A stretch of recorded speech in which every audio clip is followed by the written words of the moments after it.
దేవుని వాక్యం చదువుకుందాం. అపోస్తల కార్యాల గ్రంథం 9వ అధ్యాయం 31వ వచనాన్ని మనం ధ్యానం చేసుకుందాం.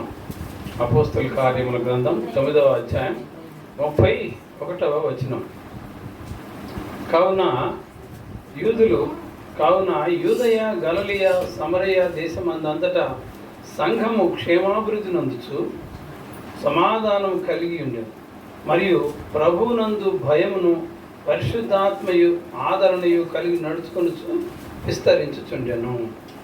అపోస్తల కార్యాల గ్రంథంలో చదవబడినటువంటి ఈ మాట మనం చూసినట్లయితే అక్కడ ప్రభువునందు భయమును పరిశుద్ధాత్మ ఆదరణయు కలిగి నడుచుకొనుచు విస్తరించుచుండెను. అంటే ఒక సంఘము అభివృద్ధి చెందాలి అంటే, ఒక సంఘము విస్తరించబడాలి అంటే మనకు కావాల్సింది ఏంటంటే సంఘములో ఉన్నటువంటి ప్రతి ఒక్కరు కూడా ప్రభువునందు భయం కలిగి ఉండాలి, పరిశుద్ధాత్మ యొక్క ఆదరణతో నడిపించబడుతూ ఉండాలి. ఎప్పుడైతే దేవుని యందు భయము పరిశుద్ధాత్మ ఆదరణ మనం కలిగి ఉంటామో అప్పుడు ఆ సంఘము అభివృద్ధి చెందుతుందని మాట్లాడుతూ ఉన్నాడు. కాబట్టి మొట్టమొదటిగా మనము కలిగి ఉండవలసినటువంటి లక్షణం ఏంటంటే దేవుని యందు మనం భయము కలిగి ఉండాలి. అందుకని ప్రభువునందు భయము పరిశుద్ధాత్మ ఆదరణ మనం కలిగి ఉండాలని మరి ఇక్కడ పౌలు గారు మాట్లాడుతూ అంటున్నారు. అలాగే మరి గమనించినట్లయితే కొంతమంది అయితే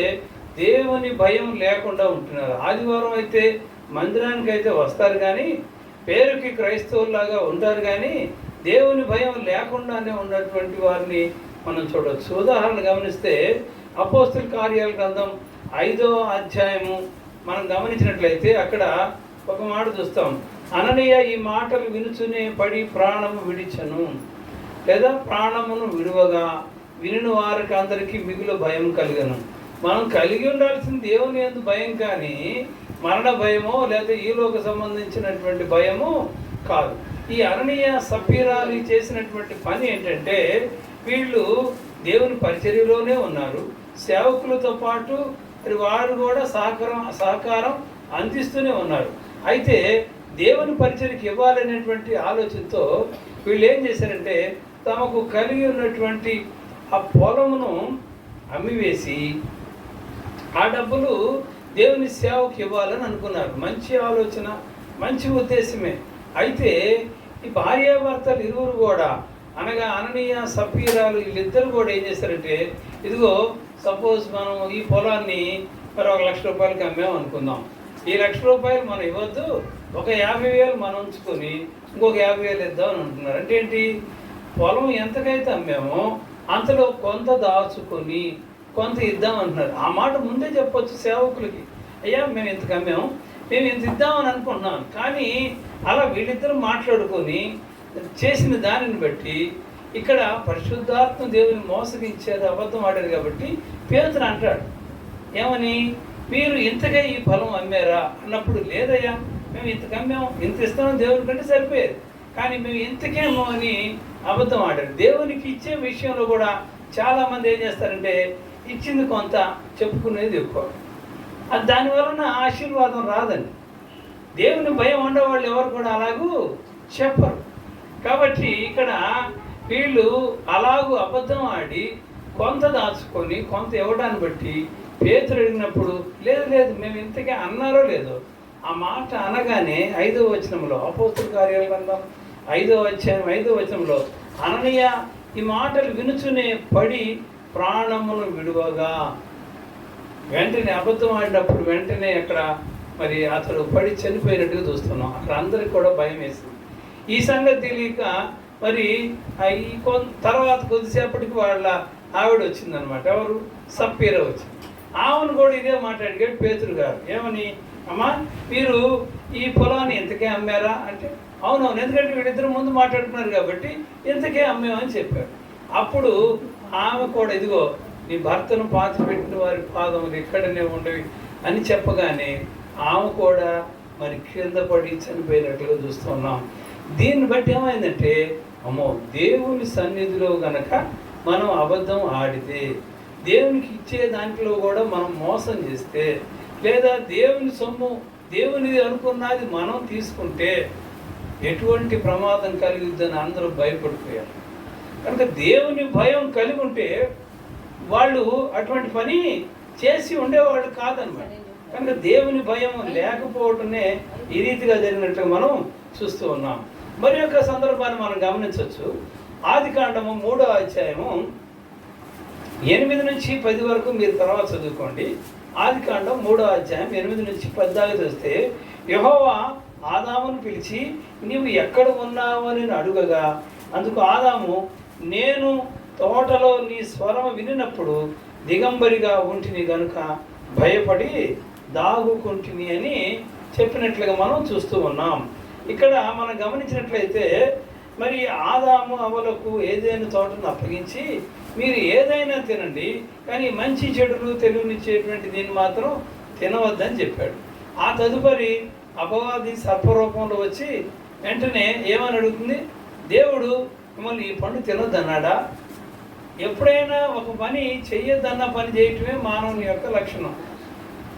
తినొద్దన్నాడని చెప్తే మీరు దీన్ని తినమన్న దేవతల్లాగా మారిపోతారు. నిజానికి వాళ్ళు దేవతల్లాగే ఉండరు, కానీ అది తిని వాళ్ళు దెయ్యాలాగా మారిపోయారు. కనుక తినొద్దన్న పని పండు తిన్నారు, చేయొద్దన్న పని చేశారు, ఆజ్ఞను అతిక్రమించారు, కాబట్టి పాపం చేశారు. ఇప్పుడు దేవుడు వచ్చి పిలుస్తున్నాడు, ఆదామా ఎక్కడా అంటే, అప్పుడు ఏమంటున్నాడు ఇక్కడైనా,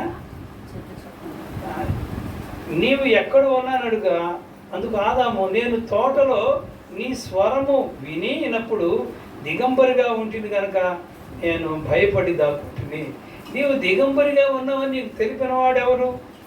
నేను తినవుతాను పడు నువ్వు తిన్నావా అని అడిగినప్పుడు నాకేం తెలియదని మరి హవ్వ మీద నెట్టడం, ఆ తర్వాత ఇద్దరిని కూడా మరి అలాగే సర్పాన్ని కూడా అంటే అపవాదిని కూడా శపించడం, ఇవన్నీ మనం చూస్తున్నాం.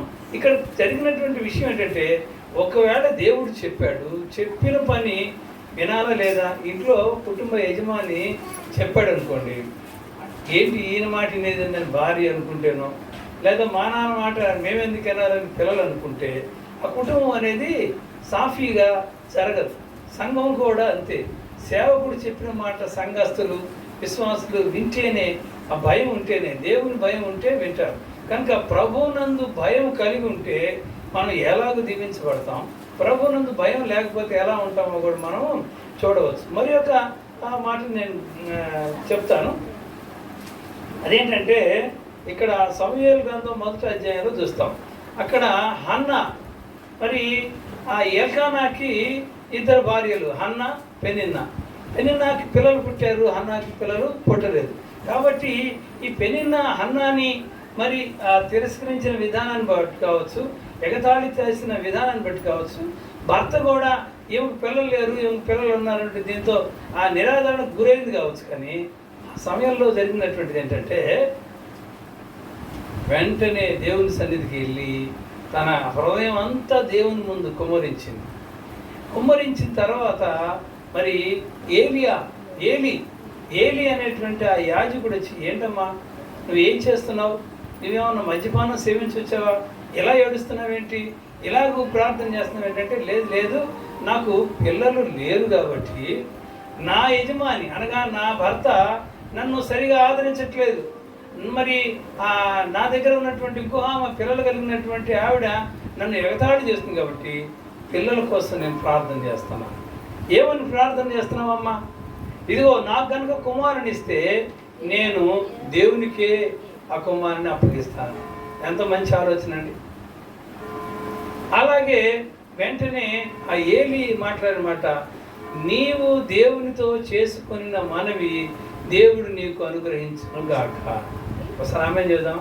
ఆమె ఎందుకంటే దేవుని సేవకుడు దేవుని యొక్క ఆత్మవేశం చేత పలికినటువంటి మాటని దేవుడు నెరవేరుస్తాడు. మరి అటువంటి సేవకులు ఈరోజు కావాలండి. అలాగే మరి ఆయన్ని ఎలాగ దీవించండి, నీవేమైతే మనవి చేసుకున్నావో, ఏమని మనవి చేసుకుంది, నా కుమారుడు కనుక పుడితే ఆ కుమారుడిని నేను నీకు అప్పగిస్తాను. అలా చేసుకుంది. మరి అన్నట్టుగానే కుమారుడు పుట్టాడు. ఆ కుమారుడు పాలు విడిచిన తర్వాత చిన్న బాబుని తీసుకొని మరలా మందిరానికి వచ్చింది. అప్పుడు ఆ ఏలితో మాట్లాడవచ్చు, అయ్యా నువ్వు నన్ను గుర్తుపట్టావా? తెలియదమ్మా, నేను పెద్దవాడిని కదా, గుర్తుపట్టలేదేమో. కాదు కాదు, ఒకరోజు నేను ప్రార్థన చేసుకుంటుంటే సంవత్సరం క్రితం, ఏంటి నువ్వేమన్నా మద్యపానం సేవించి వచ్చావా, ద్రాక్షారసం తాగి వచ్చావా, ఇలాగ మాట్లాడుతున్నా అన్నావు కదా నన్ను. నిజమేనమ్మా, అప్పుడు ప్రార్థన చేసుకున్నావు కదా, విజ్ఞాపన ప్రార్థన చేసావు కదా. ఏమైందంటే, ఇదిగో దేవుడు నాకు కుమారుని ఇచ్చాడు. అయితే నేను చేసుకున్న ఒడంబడిక ప్రకారం ఆ కుమారుని దేవునికి ఇయటానికి వచ్చాను. మందిర పరిచర్య కోసం, మందిర సేవ కోసం ఆ కుమారుని ఇక్కడ ఈ మందిరంలో విడిచి వెళ్ళటానికి వచ్చాను. ఇలా చేయాలంటే ఆమెలో అనగా హన్నాలో దేవుని భయం ఉంది కాబట్టి. దేవుని భయం లేకపోతే మరి ఇక్కడ ఆదివారం అయిపోయి వెంటనే ఇంటికి వెళ్ళిన తర్వాత మరి చేయకూడనటువంటి పనులు, చూడకూడనటువంటి చూస్తే వాళ్ళ దేవుని భయం ఉండట లేదు కదా. కనుక దేవుని భయం ఎలా ఉండాలో ఇలాగ మనం చూస్తే మరి ఒకసారి మనం గమనించుకుందాం. ఫిలిప్పీలు రాసినటువంటి పత్రికలో 2వ అధ్యాయం 12వ వచనంలో ఏముంటుందంటే, పౌలు గారు ఫిలిప్పీ సంఘానికి రాస్తూ ఏమంటే, నా ఎదుట ఉన్నప్పుడు మాత్రమే గాక మరి ఎక్కువగా నేను మీతో లేని ఈ కాలమందును భయముతోనూ వణుకుతోనూ మీ సొంత రక్షణను కొనసాగించుడి అని పౌలు ఫిలిప్పీ సంఘంతో మాట్లాడుతున్నాడు. అంటే మాస్టర్ గారు ఉన్నప్పుడు ఒకలాగా, మాస్టర్ గారు లేనప్పుడు ఒకలాగా ఉంటే అది సరైనటువంటి పద్ధతి కాదు. ఇంటి యజమానుడు ఉన్నప్పుడు ఒకలాగా, ఇంటి యజమానుడు లేకపోతే ఒకలాగా ఉండకూడదు. ఇలా ఉండాలి అంటే దేవుడు ముందుగానే చెప్పాడు. దేవుని భయం కనుక ఉంటే ఖచ్చితంగా దేవుడు ఏం మాట అయితే చెప్పాడో ఆ మాటను మనం వింటాం, దాన్ని ఆజ్ఞాపిస్తాం. అందుకని ఈ పౌలు గారు మాట్లాడతారు, నేను మీ యొద్ద ఉన్నప్పుడు మీరు నా మాట వింటాం కాదు కానీ, ప్రభువు మాట వింటాం కాదు కానీ, నేను ఈ సంఘంలో లేకుండా వేరే సంఘానికి వెళ్ళినా, ఎక్కడికి వెళ్ళినా మీరు దేవుని మాటను వినాలి, దేవుని భయం కలిగి ఉండాలని ఇక్కడ మాట్లాడుతూ ఉన్నాడు. ఇక్కడ వణుకుతోనూ భక్తితోనూ అన్నటువంటి మాటను మనం గమనిస్తే, భయము అనే దాంట్లో ఏముంటుందంటే ప్రభువు భయం అనుకున్నాం కదా. భయము అంటే హీరా అని హీబ్రూ పదం అంట. ఈ హీరా అనే దాంట్లో ఏముంటుందంటే భయము, భీతి, దేవుని గురించిన భయము, గౌరవము, భక్తి, దైవ భక్తి అని ఉంటూ ఉంటుంది. కనుక ఈ దేవుని భయం అంటే దేవుని యందు మనము గౌరవంతో కూడినటువంటి భయము, భక్తి ఉండాలి. ఈ వణుకునేటువంటి పదంలో కూడా చూస్తే వణుకునే మాట ఎలా వచ్చిందంటే, ఆయన ఆరాధించేటప్పుడు భయంతో, భక్తితో, వణుకుతో అన్నమాట కూడా పౌలు మాట్లాడుతూ ఉంటాడు. ఈ వణుకునేటువంటి మాటను గమనిస్తే భయముతో కంపించుట అంటే ఏంటి, ఇంకా వేరే ఆలోచనే ఉండదు, దేవుని ఆలోచన ఉంటుంది. దేవుని భయం హృదయంలో ఉంటే అదొక రకమైనటువంటి భయం కలిగింది, వణుకు కలిగిద్దంట. అటువంటి వణుకుతో, భక్తితో నీవు దేవుణ్ణి సేవించాలని ఇక్కడ మాట్లాడుతూ ఉన్నాడు. అలాగే ఎబ్రిల్ రాసిన పత్రిక 12వ అధ్యాయం 28, 29 వచ్చిన కనుక చదివితే అక్కడ మనం చూస్తాం, అందువలన మనము నిశ్చలమైన రాజ్యము పొంది దైవ కృప కలిగి ఉందము. ఆ కృప కలిగి మనము భయభక్తులతో దేవునికి ప్రీతికరమైన సేవ చేయదము.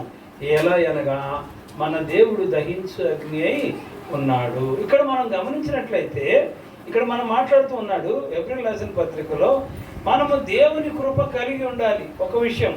రెండవది ఏంటంటే ఆ కృప కలిగి దేవునికి ప్రీతికరమైన అంటే ఇష్టమైన సేవ చేయాలి. మన గుంటూరు నుంచి మరి పొత్తూరు వచ్చి సేవ చేయటం అంటే పెద్దగా అక్కడ జనం లేరులే, ఇంకా ఏమవుతాంలే, దూరంగా ఉన్నాం కదా అని అనుకుంటే అది ప్రీతికరమైనది కాదండి.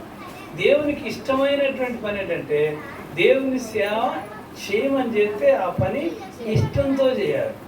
కష్టమైన ఇష్టంతో చేస్తే అది దేవుని యొక్క ఆశీర్వాదం. అందుకని ప్రీతికరమైన సేవ చేయాలంటే ఏం చేయాలంటే మన హృదయంలో దేవుని భయము ఉండాలి. కనుక దేవుని భయం మనం ఉంటే దేవుని సేవ ఆయనకి ఇష్టమైన రీతిగా ఆయన యందు భయంతో, భక్తితో, వణుకుతో ఆయన సేవ చేస్తాం.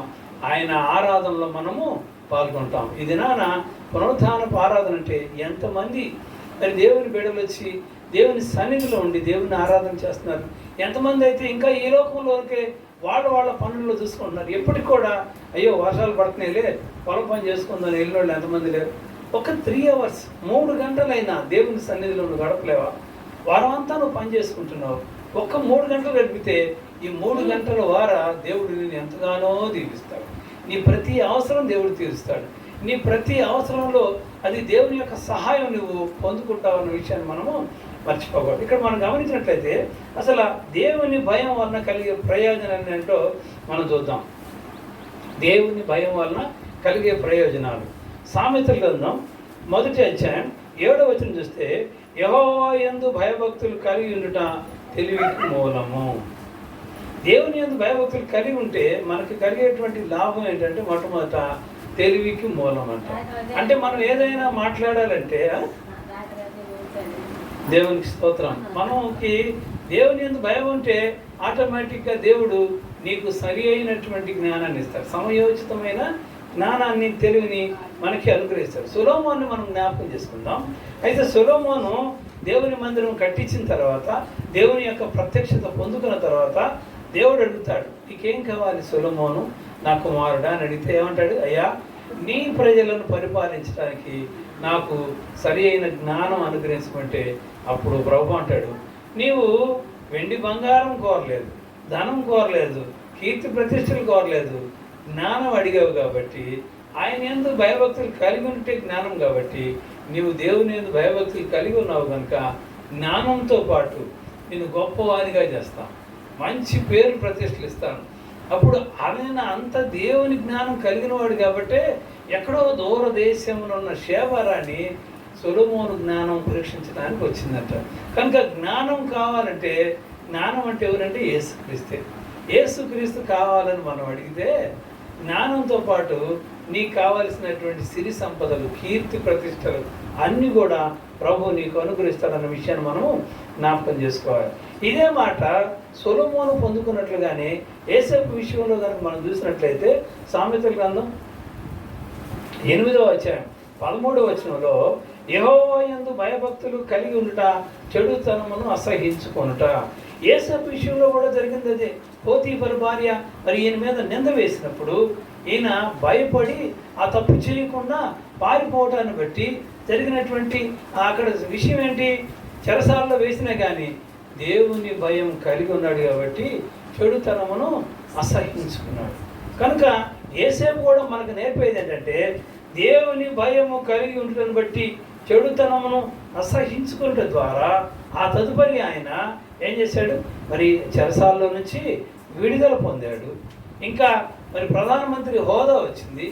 ఇంకా మరి తన తండ్రి గారికి తన సోదరులకు కూడా కరువు వచ్చినప్పుడు వారిని కూడా పోషించినట్లుగా మనం చూస్తున్నాం. కాబట్టి దేవుని యందు భయం కలిగి ఉంటే మొట్టమొదటిగా జ్ఞానాన్ని దేవుడు నీకు అనుగ్రహిస్తాడు. రెండవదిగా ఆయన నీకు కావలసిన ప్రతి అవసరాన్ని కూడా తీరుస్తాడు.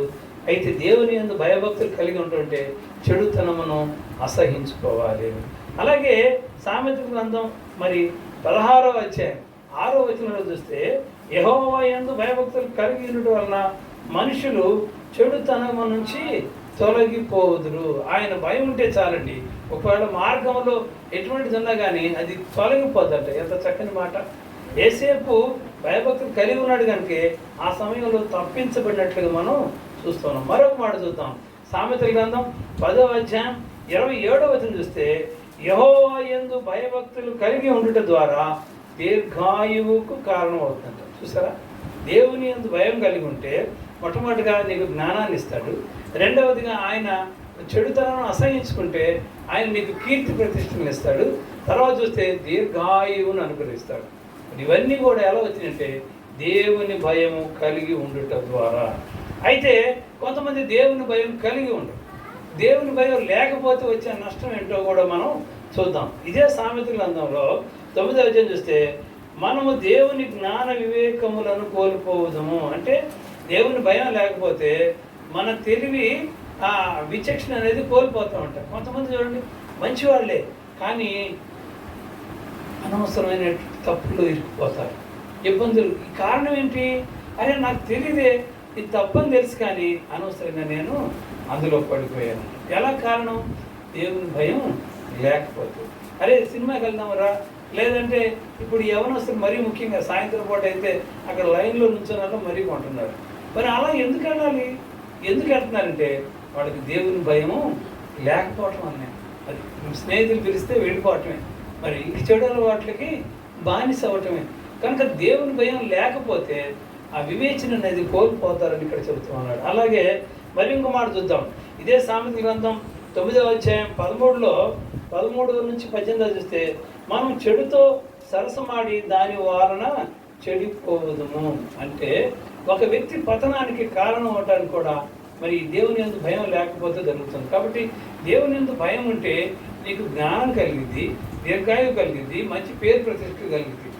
దేవుని భయం లేకపోతే ఇవన్నీ కూడా పోతాయి. సింపుల్ అన్నీ చెప్పాలంటే ఇవన్నీ కూడా పోతాయి. ఇంకా ఇదే 10వ అధ్యాయము 27వ వచనం చూస్తే సామెతల గ్రంథంలో అక్కడ ఏమంటాడు, మన జీవిత యొక్క ఆయుష్ తగ్గిపోతాడు. అరే ఏంది తొందరగా చచ్చిపోయే వయసు కాదంట. కారణం ఏంటంటే దేవుని భయం లేకపోవటం. అసలు పాత నిబంధనలో కనుక చూస్తే ఒక్కొక్కరు 900 సంవత్సరాలు 960 సంవత్సరాలు బ్రతికిన వాళ్ళు ఉన్నారు. ఈనాడు కూడా మరి కొంతమంది చెప్పినటువంటి దీని ప్రకారం మనిషి ఆయుష్ మరి మన బైబిల్లో చూసినప్పుడైతే అది 70 సంవత్సరాలు, మరి శక్తి ఉంటే 80 సంవత్సరాలు అంటారు కదా. కానీ మొట్టమొదటిగా ఈ మరి వేరే కొంతమంది శాస్త్రవేత్తలు చెప్పేదంటే యావరేజ్గా 120 సంవత్సరాలు బ్రతుకుతారు ఒక మనిషి. కానీ ఈ దినాన్ని ఎంతమంది బ్రతుకుతున్నారు? 60-70 సంవత్సరాలకే చనిపోయేటువంటి పరిస్థితి. కారణం ఏంటంటే వాళ్ళకి దేవుని భయం లేకపోవడం, దేవుని సన్నిధిలో గడపకపోవడం. తెలిసి కూడా అరే మన ఇంట్లోనే చర్చ జరుగుతున్న కుటుంబ సభ్యులు కూడా పాల్గొకపోతే దేవుని భయం ఉండట లేనట్ట మీరు చెప్పండి. మన ఇంటి పక్కనే చర్చ జరుగుతుంది, ఆ పక్కన వాళ్ళు మన మందిరానికి రాకపోతే వాళ్ళకి దేవుని భయం ఉండట లేనట్ట. దేవుని భయం లేకపోతే నువ్వు ఏం కోల్పోతావు తెలుసా? నీ ఆయుష్ నువ్వు కోల్పోతావు అని ఇక్కడ మాట్లాడుతూ ఉన్నాడు. అలాగే మనం గమనించినట్లయితే యెషయా గ్రంథము 66వ అధ్యాయం 2వ వచనం కనుక చూస్తే అక్కడ, ఎవడు దీనుడై నలిగిన హృదయము కలవాడై నా మాట విని వణుకుచుండునో వానిని నేను దృష్టించుచున్నాను.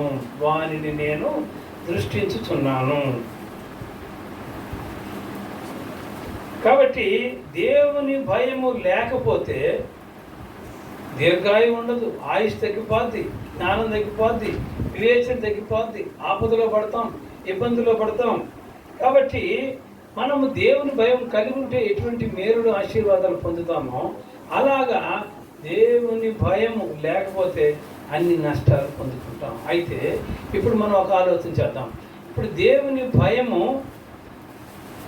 పెంపొందించుకోవటం ఎలాగా? దేవుని భయం కావాలండి నాకు కూడా, నేను కూడా మరి సంతోషంగానే ఉంటాను, నేను కూడా మరి దేవునిలోనే ఉంటాను అని అనుకున్నటువంటి వాళ్ళు మనం గమనించినట్లయితే ఎలాగూ సాధ్యమవుతుంది అంటే చూద్దాం. రోమాపత్రిక 10వ అధ్యాయం 17వ వచనం కనుక చూస్తే అక్కడ ఒక మాట చూస్తాం. ఏమని? వినుట వలన విశ్వాసము కలుగును. విశ్వాసంతో పాటు దేవుని భయం కూడా. కనుక అసలు ముందు వినాలి. దేవుని మాట వినాలంటే, దేవుని వాక్యం వచ్చిందంటే ఫోన్ అయినా దాన్ని స్కిప్ చేసి వేరే వాటిని వినటానికి ఇష్టపడతాం. అది మరి ఏదో పాటలు కావచ్చు, మరి ఇంకేదైనా జోక్స్ కావచ్చు, దేవుని వాక్యం వినకుండా అలా వెళ్ళామనుకో అంటే ఏంటి? నువ్వు దేవుని మాట విన్నావు అనుకో, ఓహో దేవుడు ఈ వాక్యం ద్వారా మనతో మాట్లాడతాడు. చాలామంది సాక్ష్యాలు మనం వింటున్నాం కదా. ఏమని? ఏదో ఈవెన్ ఆర్ఆర్కే మూర్తి గారు అన్నమాట ఏంటంటే, ఇందులో ఉన్న తప్పులు నేను పట్టుకోవాలని ఆయన బైబిల్ మొత్తం చదువుతూ తప్పు లేదంటే అందరికి చెప్పాలని ఆయన ఆలోచన చేస్తుంటే ఈ బైబిల్ ఏం చేసిందంటే ఆయన తప్పుల్ని ఆయనకి చూపిస్తూ ఉన్నారు. కాబట్టి ముందు వినే వ్యక్తిగా ఉండు, ఆ తర్వాత దేవుని వాక్యం చదువు, అప్పుడు నీకు దేవుని భయము కలుగుతుందని ఇక్కడ మాట్లాడుతూ ఉన్నాడు. అలాగే అపోస్తల కార్యాల గ్రంథం 2వ అధ్యాయం 37 నుంచి 41 వరకు మీరు తర్వాత చదువుకోండి. అక్కడ పెంతెకోస్తు పండుగ రోజు పేతురు గారు వాక్యం చెబుతూ ఉన్నాడు. ఆ వాక్యము వాళ్ళు వినటం ద్వారా వాళ్ళ హృదయంలో పొడవబడి, అయ్యో ఇప్పుడు ఏం చేయాలని అడిగితే పేతురు గారు చెప్పిన మాట ఏంటంటే, అప్పుడు ఏమన్నారు? మీరు మారు మనసు పొంది పాప క్షమాపణ నిమిత్తము ప్రతివాడు యేసుక్రీస్తు నామములో బాప్తిస్మం పొందుడి. ఇప్పుడు యేసయ్య ఇక్కడ ఉన్నాడు అనుకోండి, మనకి ఏదైనా ఒక విషయం ఇది చేయనుకో, ఇది తప్ప ఒప్ప అన్న విషయం మనకి అర్థం. కాబట్టి ఇది తప్పు అని దేవుడు నీకు తెలియజేస్తాడు ఎప్పుడైతే నువ్వు ఆయన బిడ్డగా మార్పు చెందుతావు. కాబట్టి నువ్వు వాక్యం విని ఆ వాక్యం ద్వారా నువ్వు సంధించబడితే నువ్వేం చేయాలంటే మారు మనస్సు పొంది పాప క్షమాపణ నిమిత్తము యేసుక్రీస్తు నామములో బాప్తిసం పొందాలని ఇక్కడ మాట్లాడుతూ ఉన్నాడు. అలాగే మరి అపోస్తల కార్యాల గ్రంథం 16వ అధ్యాయం మరి 25 నుంచి 31 వరకు కూడా చూస్తే అక్కడ పౌలు శీలల్ని చెరసాలలో వేస్తారు. చెరసాలలో వేసి వాళ్ళకి కాళ్ళకి చేతులకి బొండలు బిగిస్తే చెరసాలలో ఉన్నప్పుడు చేయి కదిలించలేం, కాళ్ళు కదిలించలేం, అన్నీ కట్టివేయబడ్డ స్థితిలో వాళ్ళు ఏం చేస్తున్నారు తెలుసా? పాటలు పాడుతున్నారు. ఏమంటే కష్టం కలిగినప్పుడు అయ్యో అని చెప్పి బాధపడతారు, ఏడుస్తారు, కానీ వీళ్ళైతే దేవుణ్ణి స్తుతిస్తూ ఉన్నారు. కనుక పాటలు పాడుచు దేవుని నామాన్ని గణపరుస్తూ ఉన్నారు. వెంటనే ఏమైంది? ప్రభు దూత వచ్చి ఆ చెరసాల తలుపులన్నీ మరి పగలగొట్టి వాళ్ళ చేతులకు ఉన్న ఆ బంధకాలు, ఆ కట్టబడినటువంటి ఆ బండలు, బిగించినటువంటి బండలు తెగిపోయిన తర్వాత చెరసాల నాయకుడు వస్తారు. అయ్యో వీళ్ళు పారిపోయారేమో తనను తాను చెప్పుకుంటుండగా, అయ్యా నువ్వేమి చేసుకోవద్దు, మేము ఇక్కడే ఉన్నాం. ఎలాగ సాధ్యం? సహజంగా ఎవరైనా ఒక దొంగ వ్యక్తికి, ఒక దొంగ మనిషికి, లేదా చెరసాలలో వేసిన దొంగోడికి, తప్పు చేసిన వ్యక్తిని అతనే అలా చూస్తూ ఉండగానే తలుపులు తీసేశారు అనుకోండి, ఏమనుకుంటాడు? ఎంతకన్నా నాకు మంచి అవకాశం రాదని పారిపోతాడు. కానీ వీళ్ళు దేవుని భయం కలిగి ఉన్నారు కాబట్టి అయ్యా మేము ఎక్కడికి వెళ్ళలేదు. ఆ దేవుని భయము పౌలు శీలలో ఉండట చూసిన తర్వాత ఆ చెరసాల నాయకుడికి గొప్ప ఒక రకమైనటువంటి సంతోషం, విశ్వాసం కలిగి వీళ్ళ దేవుడు ఎంత గొప్పవాడు. కనుక నిన్ను చూస్తే యేసయ్యను చూసినట్టు ఉండాలి, నువ్వు మాట్లాడితే యేసయ్య మాట్లాడినట్టుగా ఉండాలి. అప్పుడు ఏమవుతారు? అప్పుడు నిన్ను బట్టి దేవుని నామానికి మహిమ కలుగు. అలాగ మనం ప్రవర్తించాలి. పౌలు శీలను బట్టి, వారు కలిగి ఉన్నటువంటి దేవుని యొక్క భయమును బట్టి వాళ్ళందరూ కూడా ఏం చేశారంటే, ఏం చేయాలని అడిగినప్పుడు చెరసాల నాయకుడు, ఆ కుటుంబ సభ్యులందరూ కూడా రక్షణ పొందినట్లు మనం చూసాం. దేవుని భయము కలిగి ఉంటే కలిగేటువంటి కనుక దేవుని భయం నీలో పెంపొందాలంటే నువ్వు చేయవలసిన ఏంటంటే దేవుని యొక్క మాటను నువ్వు వినాలి, ఆ వాక్యాన్ని నువ్వు చదవాలి, ఆ తర్వాత దేవుని నీవు స్తుతించాలి, తర్వాత సహవాసంలో నీవు ఉండాలి. అప్పుడు యేసుక్రీస్తు నామములో నువ్వు బాప్తిసం కనుక పొందితే దేవుడు మరి నిన్ను తన బిడ్డగా రక్షించుకుంటాడు. అందుకని యోహాను సువార్తలో 1వ అధ్యాయం 12వ వచనం చూస్తే, ఎందరూ తనను అంగీకరించడం వారికి అందరికి కూడా దేవుని కుమారులు అవటానికి ఆయన అధికారమును అనుగ్రహించి ఉన్నాడు. కనుక ఆయన్ను అంగీకరించాలి. అంగీకరించాలంటే ఎప్పుడు? దేవుని భయం కలిగితే. దేవుని భయం కలిగితే ఇప్పటి వరకు మనం చూసింది దేవుని భయం కలిగితే ఉన్నటువంటి ప్రయోజనాలు, దేవుని భయం లేకపోతే వచ్చేటువంటి నష్టాలు, కష్టాలు.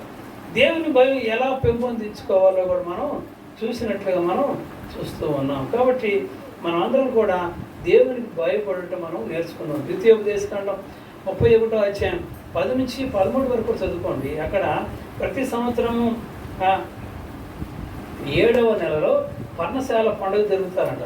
వాళ్ళందరూ కూడా ఈ ధర్మశాస్త్రం ప్రకటించి వారికి వినిపించవలను. ఎప్పుడైతే ధర్మశాస్త్రం అనగా ఈ వాక్యం మనం చదివి వారికను ప్రకటిస్తానంట, వారందరూ కూడా యెహోవాకు భయపడుట నేర్చుకున్నారంట. నిజానికి పాత నిబంధన కాలంలో కనుక మనం గమనించినట్లయితే ఈ ధర్మశాస్త్ర ప్రకారంగా కంటికి కన్ను, పంటికి పన్ను. ఏ పాపం అయితే చేస్తారో, దొంగతనం చేస్తే చెయ్యి కట్ చేయటమే, అలాగా వ్యభిచారం చేస్తే ఇద్దరిని కూడా చంపేసినట్టుగా మనం చూస్తూ ఉన్నాం. కనుక ఈ నూతన నిబంధనలో కూడా కొన్నిసార్లు ఇది చూసినప్పుడు అమ్మో దేవుని యందు మనం భయం లేకపోతే ఏమైపోతామో, నాశనం అయిపోతామేమో, నశించిపోతామేమో అని భయపడతాం. కాబట్టి దేవుని భయం కలిగి ఉండుట ఎలాగో మనము చూస్తూ ఉన్నాం దేవుని యొక్క వాక్యము వినుడి ద్వారా. ఇంకా రెండవది ఏంటంటే వాక్యము వినాలి, వాక్యము చదవాలి, దేవునికి కృతజ్ఞతాస్తుతులు చెల్లించను కదా. వీటన్నిటికంటే మరి ఒక ముఖ్యమైన మాట ఉంటుంది, విశ్వాసము కలిగి జీవించాలి. రోమాపత్రిక 2వ అధ్యాయం 4 నుంచి 11 వరకు అని చూస్తే అబ్రహాము గురించి రాస్తే ఏమనంటే విశ్వాసం అనేది అతనికి నీతిగా ఎంచబడిందంట. నీతిగా ఎంచబడింది విశ్వాసం కలిగి ఉండడం ద్వారా. అందుకనే ఆయన విశ్వాసులకు తండ్రిగా మారినట్లుగా మనం చూస్తూ ఉన్నాం. అప్పటి కాలంలో సున్నతి పొందుట అని చెప్తారు. అంటే అప్పటి కాలంలో ఉన్నటువంటి సున్నతిని ఈరోజు కొత్త నిబంధన కాలంలో బాప్తిస్మానికి సాదృశ్యంగా మనం చెప్పుకోవచ్చు. కనుక ఈ వాక్యమైనటువంటి ఎవరైనా కానీ దేవుని భయం కలిగి ఉంటే ఎలా దీవించబడతామో, దేవుని భయం లేకపోతే ఎలా నష్టపోతామో, దేవుని భయం పెంపొందించుకోవాలంటే ఏం చేయాలో మనం చూసాం. కాబట్టి మనం వాక్యము వినుటయందు, వాక్యము చదువుటయందు, దేవుణ్ణి స్తుతించుటయందు, విశ్వాసం కలిగి జీవించుటయందు కనుక మనం ఉన్నామంటే ఆయన నిన్ను తన కుమారుడిగా, తన కుమార్తెగా, తన బిడ్డలుగా చేస్తాడు. ఆయన నిన్ను అంగీకరిస్తాడు. ప్రతి విధమైన అధికారాన్ని దేవుడు అనుగ్రహిస్తాడు. దేవుడు నీకు మంచి